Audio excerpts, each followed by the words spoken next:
What is up, YouTube? I'm back.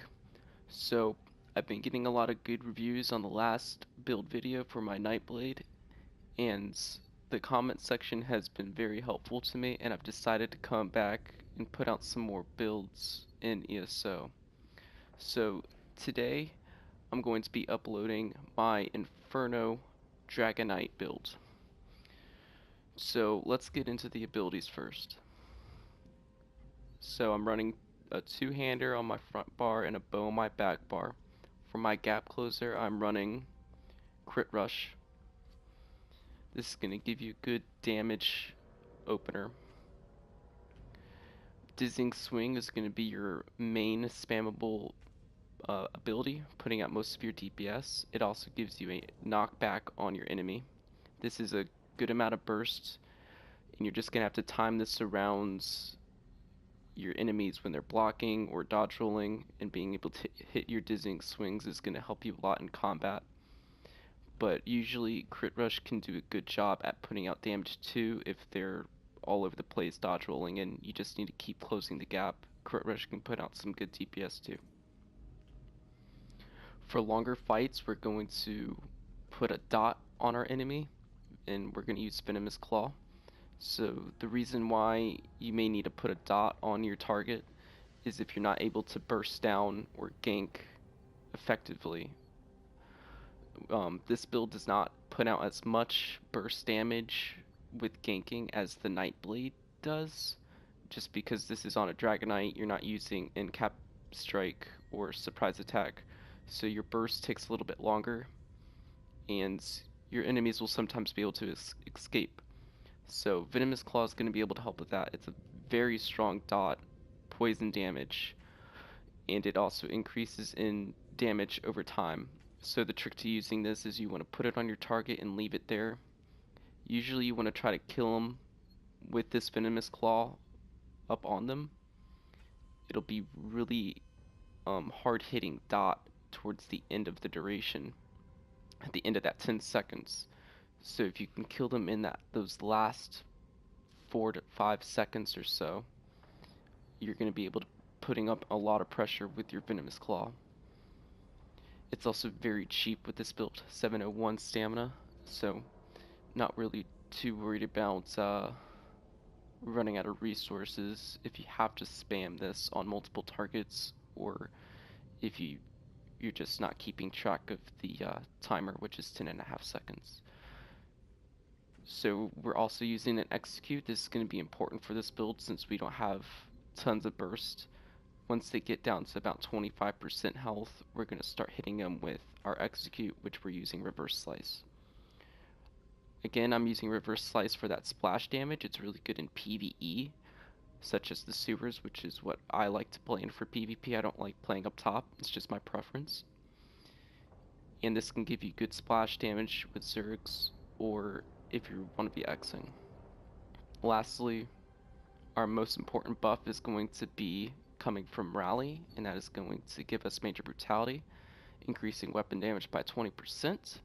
We're also going to get a hot, a heal over time, and a burst heal after activating it towards the end of its duration.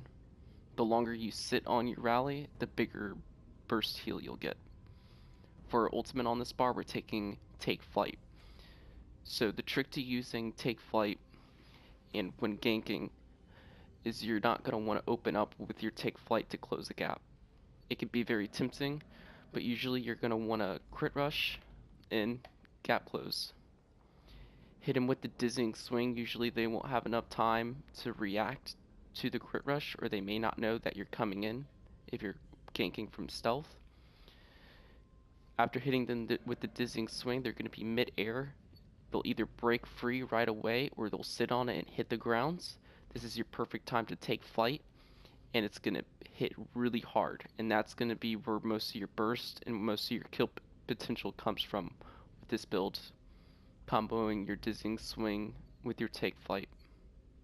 Next, for our back bar, we're using poison injection. So this is going to be your second dot you're going to want to put on your target, applying more pressure. It's also an execute, so once you get them down below 50%, this will kick up in damage. Next we have a flex spot. I've just started using this. Petrify. I believe the morph is called Encase. After the disorient, it roots them too once they break free. So you can also combo Petrify with your dizzying swings if you have to, if they're blocking it or dodge rolling a lot. Petrify will go through block, allowing you to hit your other abilities, your crit rush, your dizzying swings, your executes, whatever you need to do. So uh, this does cost a lot of magic, and I don't really use it that much. If you wanted to, you could put Noxus Breath for another dot and reduce their armor. That can be very good. You can also use Dragonfire Scales for Reflex. This is very helpful. This is what I usually use, but I've been trying to play with Encase a little bit more. I'm not sure if I like it yet or not for this build, but it can be very good. And that's pretty much it for the flex spot. I don't really have anything else I would slot in there. For our third ability on our bow bar, we're going to use Shuffle. It's pretty much a mandatory. I've even started using it on my Nightblade build. It's going to give you dodge chance by 20% and immunity to snares and mobilizations. This is going to just be very defensive and help you stay alive, be very mobile. Next, we're using Igneous Shields. This is going to help restore some of our stamina, so we don't have to worry about our resource management too much. And it's also going to give us Major Mending, which increases healing done by 25%. So this is something that the Nightblade doesn't have, is Major Mending into its build. So our healing done to ourselves with Rally and Vigor is going to be better, and you're also going to be able to give bigger Rally or bigger Vigor heals to your group if you play small group. So Igneous Shield is pretty much a must defensive-wise for a Dragonknight in PvP. Lastly, also a very strong defensive ability is Vigor. It's your main heal over time, and it heals really hard. Keep this up at all times when you're 1vxing it. It'll keep you alive. You don't really want to be spamming your rally too much to keep you alive. Just try to switch to that bow bar, get a dodge roll. You'll get your speed boost, your major expedition. Get away from them. Hit your vigor, and just try to get your health back. Try to sit in your rallies and get your be able to burst heal when you get really low. That's when you want to hit rally. I don't know if anybody's ganking me or not, but I don't know. It's okay. For our ultimate, we're using Flawless Dawnbreaker. I'm really just using this for the increased weapon damage on the buff bar and our bow bar. I don't really have anything else I would use. I would use Meteor if I had it, maybe Corrosive Armor, but I would always use Take Flight over Corrosive Armor. And if I did have Mage's Skill 10, I would probably use Meteor. So that is it for my abilities, and I'm going to get into the armor a little bit. Not too much because I sadly did just switch over the armor from the Nightblade onto this build. Like I said, I've taken a big break from this game just because of the community hasn't really been too great for me. So I just wanted to put out this video to you guys, show off my Dragonknight a little bit and the abilities I use. So if you've already seen the Nightblade video, you can just skip ahead. Or if you want a review of what I'm using for my Dragonknight, you can check that out. So I'm running 1 Kina, 5 Marksman, and 5 Hunting's Rage. So for our weapons, we have a Marksman bow and a Marksman greatsword. So I had some questions from some of my friends online why I was using the Marksman greatsword. I explained it in the video last time, but it might have been overlooked. I use it for the reduced cost of my stamina abilities by 5%. I do miss out on the 8% damage from the bow, but the 5% is still good. If you don't want that reduced cost by 5%, you could put on a Maelstrom weapon. Right now I only have a Maelstrom Precise Battle Axe, so it's not a sword sharpened or axe sharpened or mace sharpened, so I'm just gonna stick with what I got. My sharpened greatsword. Bow is gonna be precise. You could go sharpened if you want a little bit of extra damage with your buff bar, but I like precise for the extra crit chance, and the crit chance is gonna help you get um, bigger vigor heals when you're on your bow bar. Um, your vigor and all your heals, your rally and your vigor do scale off of weapon damage and weapon crit, and those heals can crit. So that's why I go with precise on the buff bar. I have a Molakina helmet infused, stamina enchant, Hunting's Rage chest divines stamina enchant, shoulder is a marksman divine stamina enchant, waist is Hunting's, hands is Hunting's, guards are Hunting's, and feet are Hunting's, all divines, all stamina enchants. Now, like I said in the last video, I would go in pin, but I've already golded this armor out from playing in the past, and I just don't want to recraft it, and I don't have the golds or the resources to do that just to change it to Impin. So I'm going to stick with Divines, and I'll work around not having as high as crit chance as I could, or crit resist that I could. Jewelry is all going to be Marksman, and I do have 1 stamina recovery into weapon damage. All 3 of these are robust. Try to get your stamina as high as you can on this build. Stamina does increase your damage output. I'm going to go over the passives real quick. So we're going to take all of our passives under Ardent Flame. Combustion increases poison status effects by 66%. That's going to give you more damage with your Venom's Claws, so that's a must passive. Warmth is going to reduce the movement speed of your target by 30%. So once you get into a long fight with someone with a 1vx or 1v1, whatever it is with this build, and you're start putting Venomous Claws on your targets, they're going to get slowed unless they cleanse it. This can be very annoying for them and help you get away when you have to, get around corners, line of sight, whatever you have to do. That slow can come in handy. So warmth is something else you're going to want to take. Searing Heat is going to increase the damage of your Searing Strike and Dragonknight Standard Fiery Breath by 3% and the duration by 2 seconds. So increased damage and increased duration for Venomous Claw. So increased damage output, more DPS, must.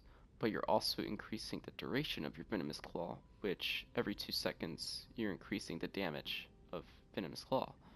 So this passive really just helps put out more DPS with that ability. World and Ruin increased the damage of flame and poison area effects abilities by 6%. We don't really have any area effect abilities with this build, but I still take it just in case I decide to slot anything on. If you wanted to use Noxus Breath instead of Petrify, you would take use of World and Ruin. Moving on to Draconic Power. Iron Skin, block an additional 10% damage. This is going to be very useful in defensive scenarios. Burning Heart, increase healing received by 12% while Draconic ability is active. So I actually don't have any of any Draconic abilities on. But if I did want to flex in Dragonfire Scales instead of Petrify, I would have 4 seconds of 12% increased healing. So Dragonfire Scale does help a lot more defensively, but Petrify can be used offensively. So that's why I'm going with Petrify right now to play around with it. Elder Dragon, health recovery by 5% for each Draconic Power ability slotted. Health recovery isn't really too big in PvP or in PvE really, so it's not really that big, and honestly this passive should be buffed or changed in the future, but it may not happen for a while. Scaled armor, spell resistance by 3300, just a little tankier. Moving on to Earth and Heart. These are going to be very important passive also, not as a lot more important than the Draconic power passives. So increased duration of Earth and Heart abilities by 20%. Igneous Shield is going to last longer for you. Very important. Increase your major mending, make that last a little bit longer. Battle Roar. This is the Dragonknight's signature move, being able to restore resources after using an ultimate. So this can come in handy so much in PvP. Running low on magicka, running low on health and stamina, and you're about to die, but you have your Dragon Leap. You just hit that Dragon Leap, you're back to almost full health, full stamina, and you're back in the fight. And you can turn a fight really fast with using your leap. So Battle Roar is a must passive. Mountain's Blessing. This is also a very nice ability to help you get your ultimate faster. Increases your weapon damage by 5% with minor brutality also. Helping Hands. This is going to help with resource management. Restores 5% of your max stamina. So I do go with max health, max stamina food just so I can get a little bit more stamina back with while using Igneous Shield. Two-handed passives. You're going to be taking all of these. Light and heavy attacks, kind of cleave targets around you. It's alright. Heavy weapons. This is a good passive you're going to want to take. This is going to change depending on which two-handed weapon you're going to use. I use swords, so I'm going to get increased damage done with all my abilities by 5%. Balanced Blade, reduce cost of two-handed abilities by 20%, resource management. Follow up, fully charged heavy attacks increase damage to your next attack by 10%. So you do want to weave in heavy attacks when you can in 1vx's and 1v1s to restore stamina. So after doing that heavy attack, you can follow it up with a dizzying swing or an execute or a crit rush, whatever you have to do.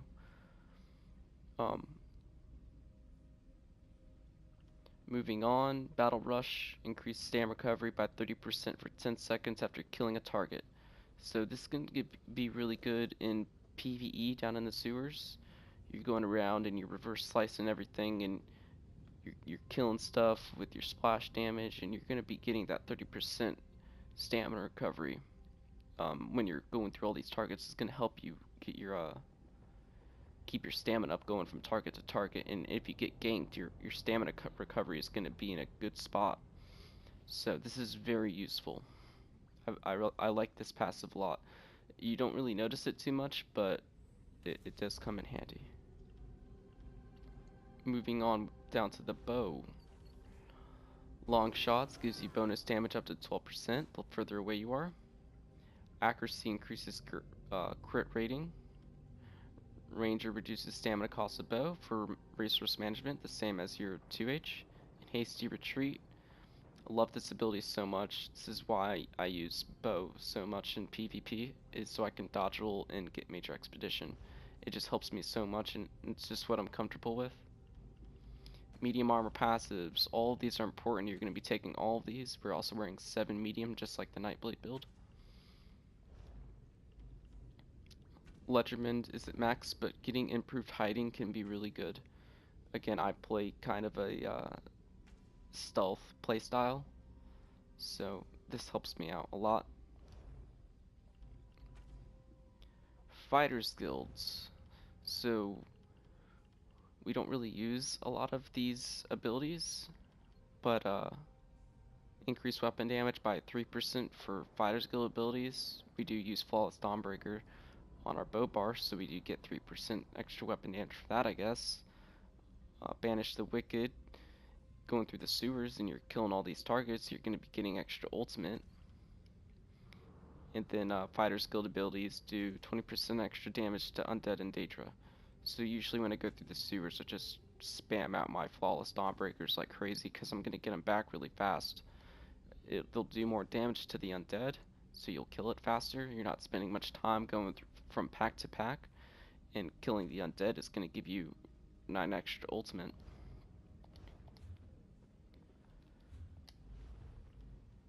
Moving on, I got Undaunted passives maxed on this character. We're not really taking too much use from them since we're in 7 medium, but 2% is still good. Assaults, I would take all of these, but I don't really play up top too much, so I'm not really worried about it. Racial passives, I am a Khajiit, so I'm gonna get health and stamina recovery, stealth bonus, and carnage for weapon crit. So some good races you can go with. Number one I would pick is a Red Guard, just because you can sustain so well with the Red Guard, both in PvP and PvE. After that, I would say Wood Elf and Khajiit are pretty similar at level. Wood Elf is going to have a little bit higher stam recovery. Khajiit is going to have a little bit higher damage output. Under that, in third tier, I would put the Orc and the Imperial. They're going to be a little bit tankier, but Khajiit, Wood Elf, and Red Guard definitely sit above them. And then for fourth tier, I guess everything else would go in there. You can play a High Elf or a Nord. It's just not going to be as effective as a Red Guard. And something I like that ESO has done is they threw in racial changes. So if you have a High Elf or a Dark Elf Dragonknight and you want to switch it up to a stamina build, you can do that now. Change it to a Red Guard. But most people do have Dark Elf Dragonites, and that's still going to be pretty strong with this build. Alchemy, medicinal use is going to help you overlap your potions. The potions I like to use are either potions that give me a major expedition, or restore stamina, major brutality, and the weapon crit potions. Those are really nice too. Or you can use tri-stats. Right now I just have basic stamina pots, just while I'm going through sewers and clearing out stuff. I'm just gonna go burn through those. So that's it for the passives. Okay, so now I'm gonna go over the champion points. Starting in the blue skill tree, I have 13 points into Blessed, so this is a lot less than what I put into the Nightblade build. The reason for this is because of the Igneous Shield increases my healing done, so I don't need as many points into Blessed. So I'm sitting at 6% for increased healing done. Next one over, I have 1 point into melee, 1 point into bow expert, and 1 point into shattering blows. The reason for this is just to get that extra little bit of light and heavy attack damage with melee weapons and ranged weapons, and 1% against shield stackers. I put a little bit more points into shattering blows with the Nightblade build just to get those assassinations off against shield stackers like Templars and Sorcerers. So I don't really have anywhere I want to put these points, so I do just throw them into here, just something I like to do. Next off, I have 31 points into Thaumaturge for 11% increased damage over time effects. This is going to increase your damage of your Venomous Claw by a lot. This is going to help keep that pressure on that I was talking about with your Venomous Claw when you do use it, which I do use in a lot of situations. This can help with that a lot, along with your Flawless Dawnbreaker if you choose to use that. Next I have 12%, 35 points into Precise Strikes. You can take a little bit less into Precise Strikes if you want to. The reason why I have so much is because I am a Khajiit for this build. So I want to try to take advantage of that extra crit chance with more crit damage, and then we're also using Hunding's Rage. So you do want to keep a little bit of points into Precise Strikes to take use of that crit chance that Hunding's Rage is going to give you. 27 points into Piercing for 1600 physical penetration. Just a little bit of physical penetration, not much, but it can help.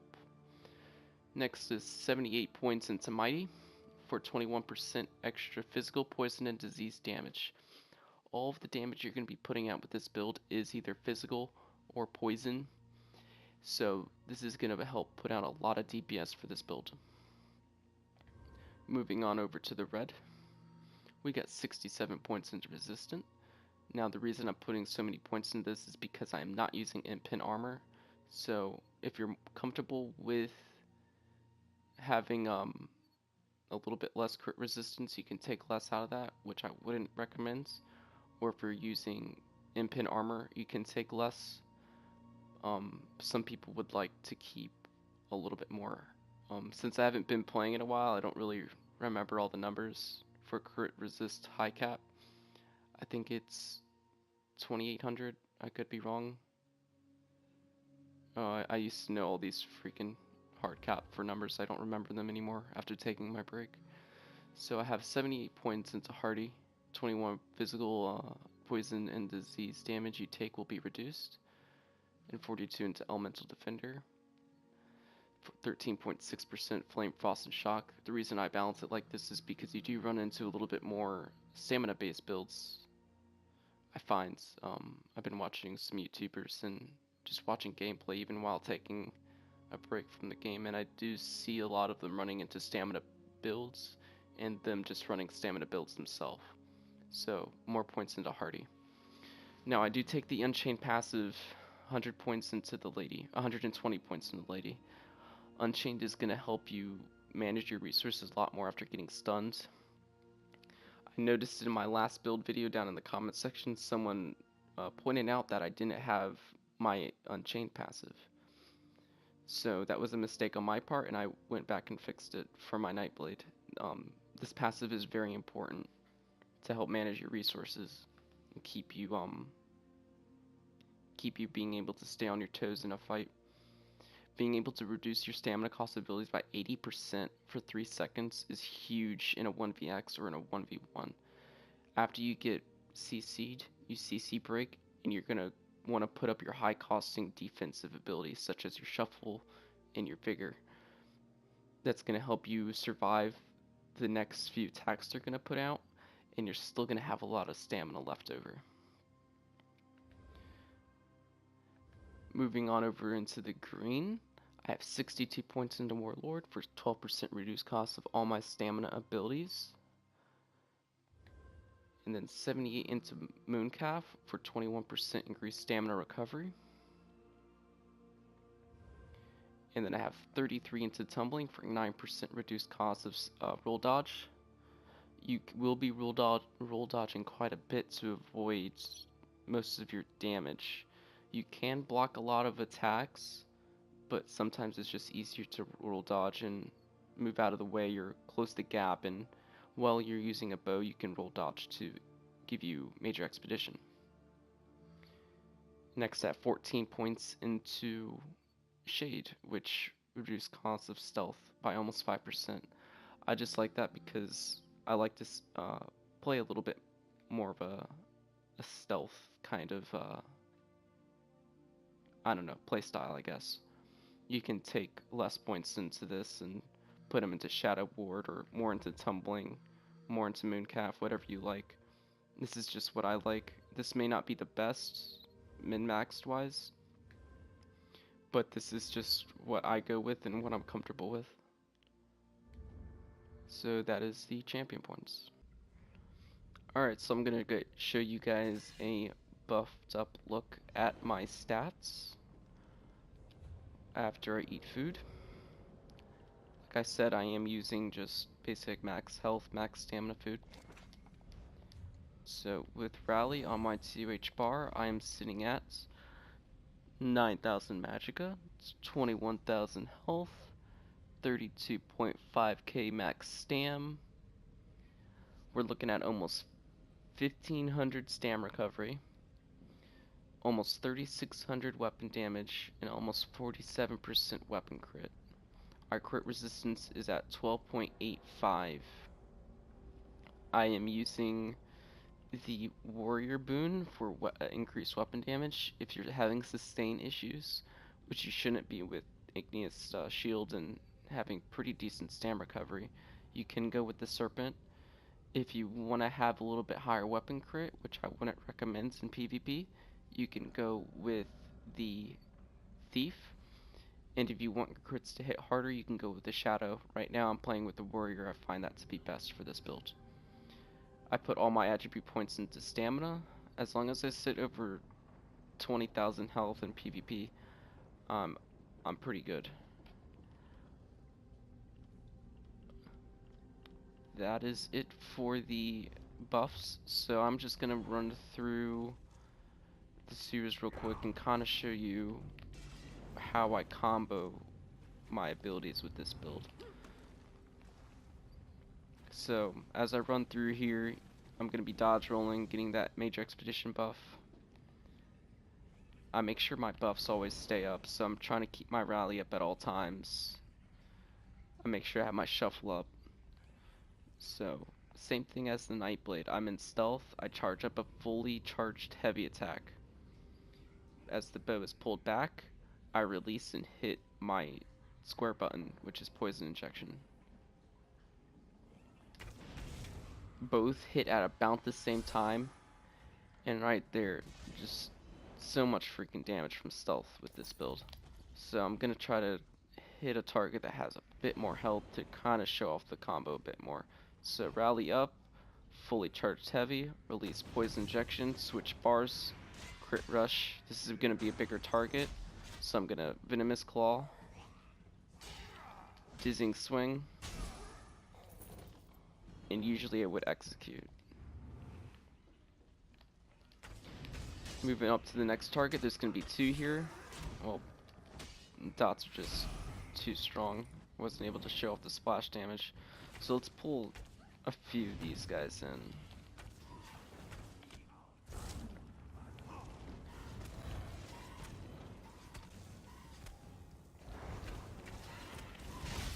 So here's that splash damage. I try to find a low health target.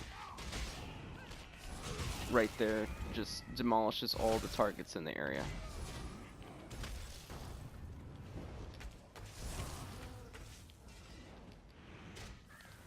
Igneous or venomous claw into a,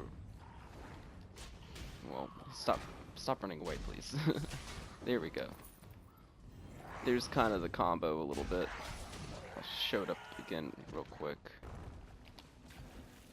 So Igneous Shield is going to help me get that stamina back, help me sustain.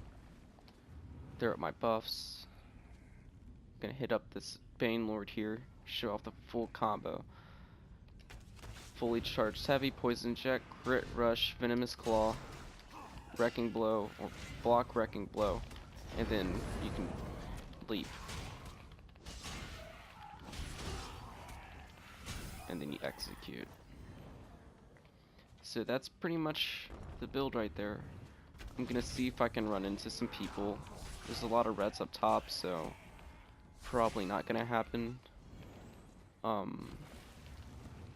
If I run into anybody, it'll be in the video. If not, it's just gonna end right here. So again, I just want to thank you all for supporting the channel and supporting me. I really want to thank you all a lot. It's helping me a lot. Maybe want to come back to the game and just put out that another build. If seriously, if this build video can get, I don't know, 100 likes, I don't know if that's too much to ask for or what, but if that can happen, I got 3 to 4 more builds for this Dragonknight that I can do, that I've been theory crafting the past couple days, that I really want to put out for you guys. So I've been thinking about putting it out. I don't know if I'm going to be playing this game too much longer still. I haven't really been having too much fun. I just want to try to get back into it. See if my my good friends from good old Mass Hysteria that I got kicked from would like to group up with me a little bit. Shout out to Chad and JW0. You guys were really good friends to me while I was playing this game. Sorry, I kind of had to leave you guys like that, but Yeah. Don't forget to like and subscribe, and I will see you all next time.